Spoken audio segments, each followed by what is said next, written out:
All right. So I'm going to try and get through this kind of quickly. Hopefully at least give you guys something to chew on while I look for some other stuff. I'm going to jump into, it kind of jumps around, so you know probably more about vectors than how some of the homework's going to ask you to do.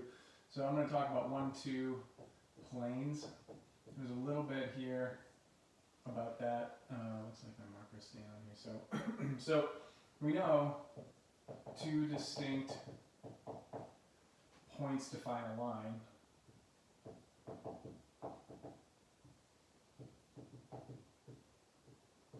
Okay, kind of makes sense. You know, we have point, point, line, right? So 2 points, linear dimension. But we also know that 3 distinct points, 3 distinct points define a plane.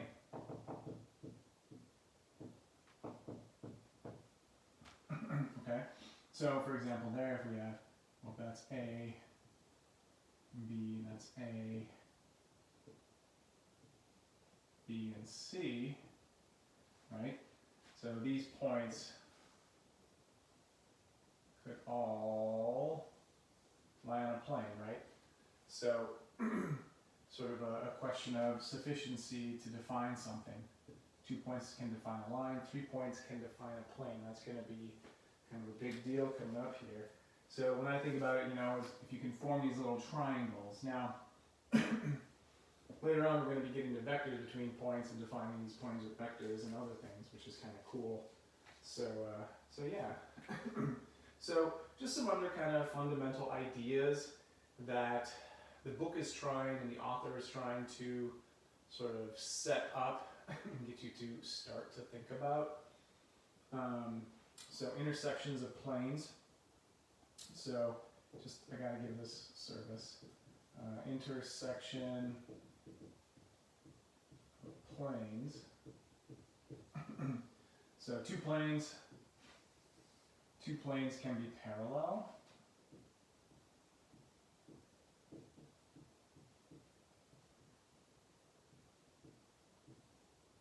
Forgetting letters here. Can be parallel.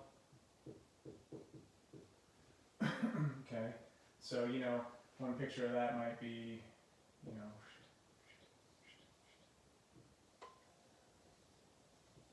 so they could be parallel, meaning a line could go through them, right? And that'd be parallel. So it's akin to slope. You know, they'd be yeah. I don't want to get myself in trouble and say the wrong thing. So the other thing is, if two planes are not parallel,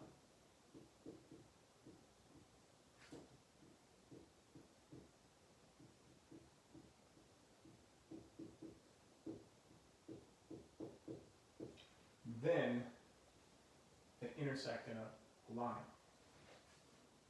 Let's see. Yeah. Their intersection forms a line.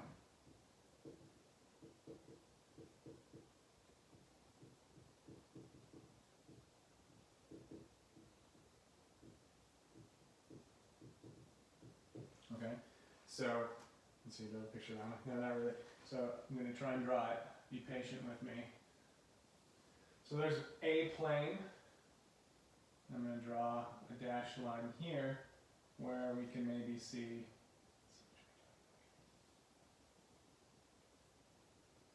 another plane behind it. I'm not sure I did that well. So like if this one's on the face, then this line would be behind it, right? I love that. So let's say, does that work? So they intersect there. I'm not very good at intersection of plane drawing. Let me try again. So let's see here. And then I have another plane.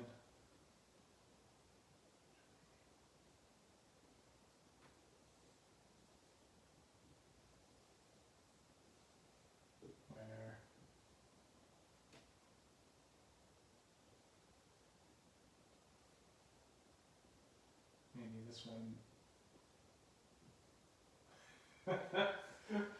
Sorry guys, I haven't drawn that in a while. Huh. Maybe I should just draw it like this. I should model this correctly here, but I'm kind of wasting some time.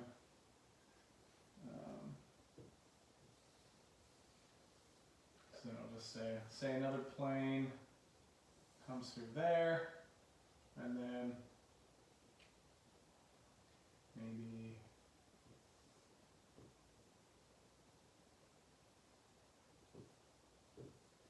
you know what? I'm going to stop on that one. There you go. There you go. Modeling for drawing. I just have to, I should have looked at that picture before I started committing here. So anyway, that's kind of a big deal. Let's start to talk a little bit about three space. Parallel lines that have the same direction but all points are different are coplanar. So this is a huge deal. So let me come back to this. You guys can pause and take notes and stuff, so that's kind of a nice thing. I don't have to really worry about erasing the board too quickly here. I do have to get this better attached to the wall. So intersecting lines in 3D.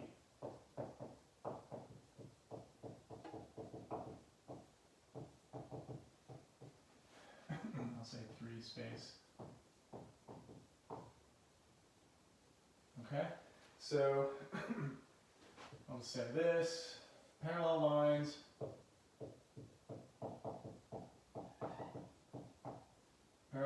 have the same direction.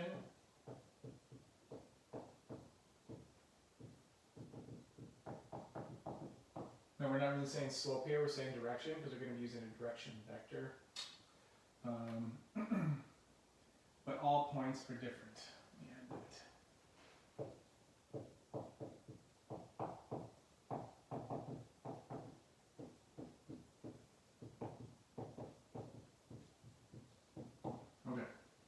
So if any of the same points, if any point is the same, yeah, they'd be the same line, right? So parallel lines in 3 space, you know, they'd have to define point in a direction, different point in a direction, a different point in a direction, right?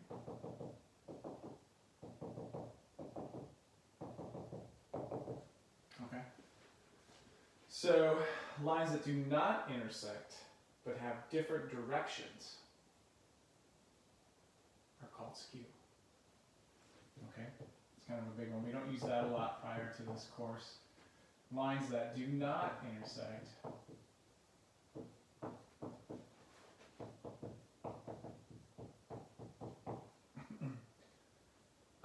let's see, do not intersect but have different directions. I should say, and have different directions.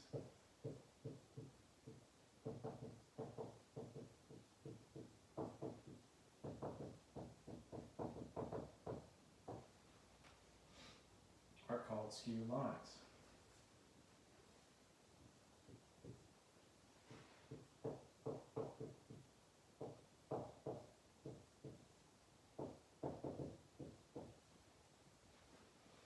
Okay. Note, skew lines are not coplanar.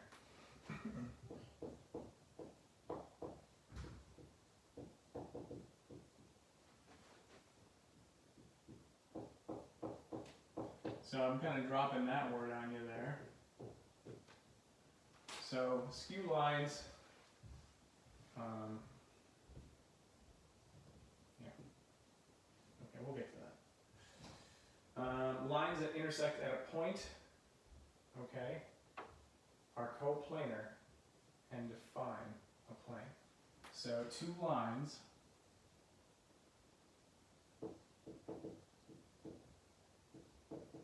that intersect at a point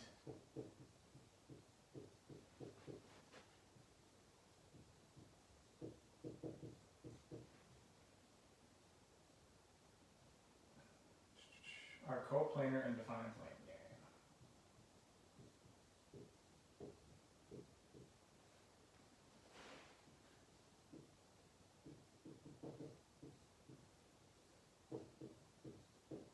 Okay, so let's let me think about this a little bit with you guys. So these are like just 3 lines in space, same direction. And so that's the first case. The second case, lines that do not intersect and have different directions are called skew lines, and skew lines are not coplanar. So they do not intersect, and that's the key part here. So how I like to think about this is, you know, lines in space are my markers, right? So these are all parallel, and they don't share a point. So, you know, they're not going to form a plane because they'd be different planes, right? So, anyways, the second one, lines that do not intersect and have different directions are called skew lines, and skew lines are not coplanar. So that'd be this situation. They also share no point, okay? So just like how you define a line as having a point and a slope back in algebra, you have to have a point to lock it into a position in space, and then you have to have a direction for that line, right? Similarly here, lines that intersect at a point and are coplanar. So if you have 2 lines and they intersect at a point, those 2 lines form a plane, right? So it's a little, we're going to say a lot more about that, but that's sort of the beginnings of all that. So let's see. Lines parallel to the plane, lies on the plane. Okay, I'll say that too, and then we'll get into drawing some 3D. I'm a little bit better at drawing cuboidals than I am some of this stuff. So let me erase this, and I'll come back and see something else.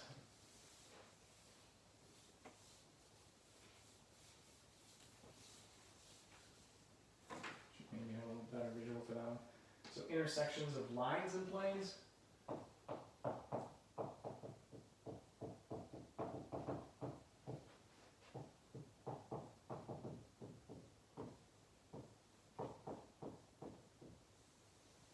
Okay, so you know, if we have a plane, this one I can draw. Here's my plane, and then we have a line, you know, coming through it. It's right there. Comes out the other side, right? So most of the time, you know, if I were a betting person, a line would intersect a plane at a point. However, you know, it can also be that if it's if not, the line is parallel to the plane or lies on the plane. So we could also have this case where the line is parallel to the plane, right? We can also have the case where the line is actually on the plane, right? So then it would have to share all of its points with points on the plane, right? So a line on the plane, the line is a collection of points. That would be a subset of the collection of points that define the plane, right? Here they share no points, right? Here they share all points. Here they share no points.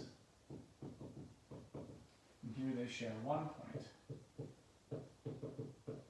So in some ways this is a set, right? So let me just write that out. You know, actually that's probably enough. Usually lines intersect planes at a point. If not, the line is parallel to the plane or lies in the plane. There it is.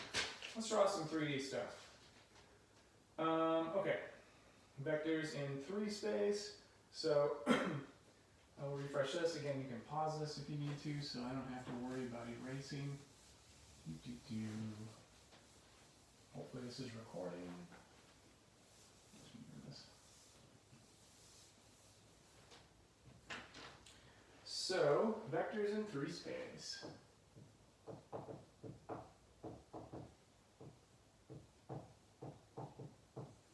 So the convention, I'm thinking about ordering a magnetic straight edge here, so if my lines aren't that great, that's fine. The convention is to draw it like this. I know sometimes in physics class or something they might draw it a little bit differently. So, or this is the origin. So I'm going to put some tick marks on here. I believe you can, it's provable that this is, the length of these are supposed to be like 1 over the square root of 2 less or something with that magnitude. So these are a little closer here because this one's coming straight out at you.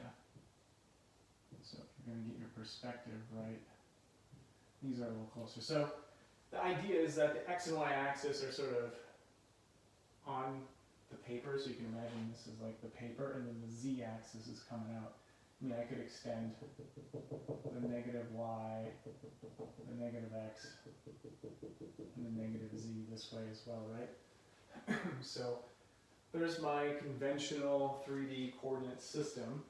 And let's see, the example that I have here, for better or for worse, is to plot vector s. And that vector is 5, 4, 3. Now, I'm pretty sure this comes up a little bit later in our stuff, but I'm going to break this up. Now, it turns out I could think about this as 3 vectors added together. I could think about this as 5, 0, 0 plus 0, 4, 0 plus 0, 0, 3. Okay, so I'm really showing you vector addition right now, where it's true you just add the components of the vectors, right? And I haven't really gotten there yet. The book takes a little bit different sequence, so maybe this journey feels awkward to you. I'm going with it. And so think of this as 1 vector, 2 vector, 3 vectors. And so if I draw the vector 5, 0, 0, that's 5 in the x. So I'm going to do that. 1, 2, 3, 4, 5. And I draw, let's see, on the y, 0, 4, 4, so that's 1, 2, 3, 4, right? And I draw the z or z one, that's going to be up 3, that's right here, right? Well, if I want to plot s in this system, I really need each component, the x component, the y component, the z component here. And what we're going to do is create this cuboidal on the axis here. So what I'm going to do is draw in, so we can transpose these. Remember, vectors, the way I've drawn these would be position vectors, but they don't have to be. So this vector I'm going to transpose over here. Translate, I suppose might be better. So this vector and this vector are the same. And I can copy this vector down here as well. Okay. I'm kind of stuck there. I don't know where to put the other one, but there's going to be a 4th one. So now I can also copy this vector. I can copy it up here. You can see that makes a rectangle. I can also copy this vector down here. So it's parallel to that vector, aka same direction. Okay? Let's see, anywhere else I want to copy it? I'm also going to copy it right here. Let's see. Try real hard here. Okay. And then I'm also going to copy this vector. I'm going to copy it here pretty naturally. Oof, little curve there, sorry. Copy that one here. I can copy it here. I can copy it here. Okay? And I think you can see, lastly, I can actually copy this one down here, which I didn't do a great job. I've certainly done better. So you can see that vector addition, if I start it at 0, 0, 0, I can take any of these vector paths. I could go this way, this way, this way. I could go this way, this way, this way. Heck, I could go this way, this way, this way. And go this way, this way, this way, this way, this way, this way. All roads lead to Rome, or whatever that means. So in this case, they lead to the opposite corner of the box. So the drawing, if I am asked to plot the vector s, that would be it right there. Okay. Okay. So a little foreshadowing of vector addition. I haven't really gone too much into that yet. I kind of feel like I should, but that's where we're at.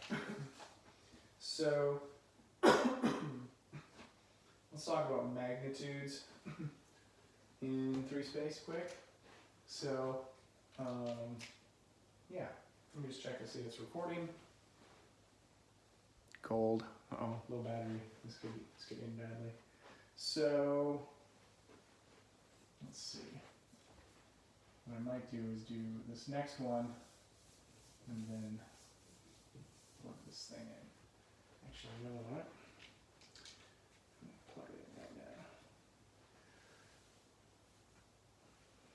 Pause. You guys are experiencing someone who is just starting to figure this out. Okay. Alright. So, just checking battery status. Fantastic. Okay. So, let's prove length of vectors. So, again, I'm going to start with z. And x comes out this way. I always felt that's unnatural, but that's the convention. And then, let's see here. Let's say we have 3 vectors. So let's say we have, well, let me just say this. That's from the last problem. Let's let vector v be a, b, c. So we can think of that as vector a. And that component plus vector 0, b, 0. Plus vector 0, 0, c. Okay? So if I plot these, so I'll say A, let's say A goes, that's the x1, so I gotta go this way. Let's go here, right? And so this distance here, right? The distance there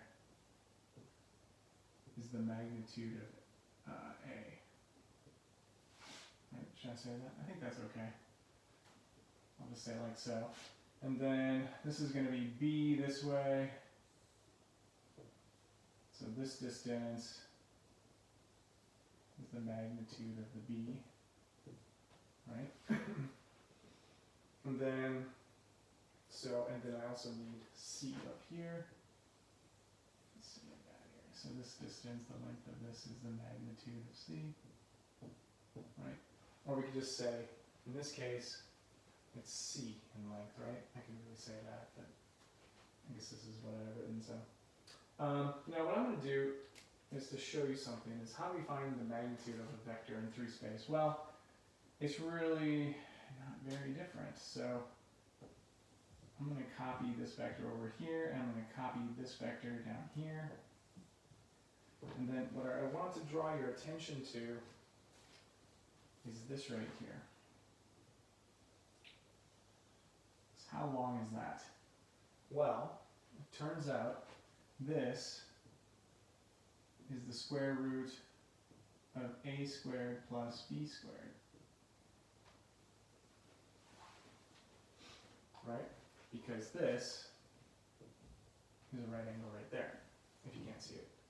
I think what I really wanted to say is that this is just a in length, that's just b in length, and that's just c in length. But my notes, I created those vectors, so it's okay. So now, if we want to get the next part, like our goal here is really to figure out, let's see, because we want to know what vector v is, right? So I have to put this c vector down here. So if I put the c vector here, okay, so that vector, and then what I'm interested in is this piece here. Need to get some more colors. It's how long is this, right? So this would be right there. The length of that would be the magnitude of this v, right? Well, we know that there's another right triangle here. This is another right triangle right there, because the z-axis is by definition perpendicular to the xy plane. The y-axis is perpendicular to the zx plane. The x-axis is perpendicular to the zy plane. So our axes are constructed this way so they're perpendicular. So this is another right triangle. So what I'm really looking at here is I've got sort of this situation where this side right here is a squared plus b squared. This side is c in length. It's the c vector.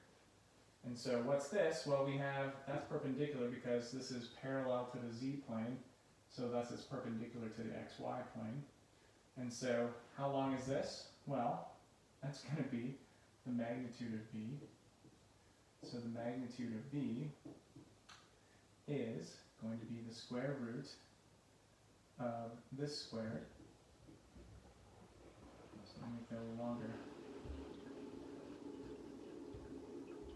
Squared plus c squared, right? Well, here's the thing. That square undoes that square root, so the magnitude of v can just be found by taking the square root of a squared plus b squared plus c squared. So the Pythagorean theorem, it's kind of working again in 3 space. It works as you would want it to, you just square the components, add them up, square root. That's the length of a vector in 3 space as well, which is personally kind of cool. Okay, so let me see here. Let's see.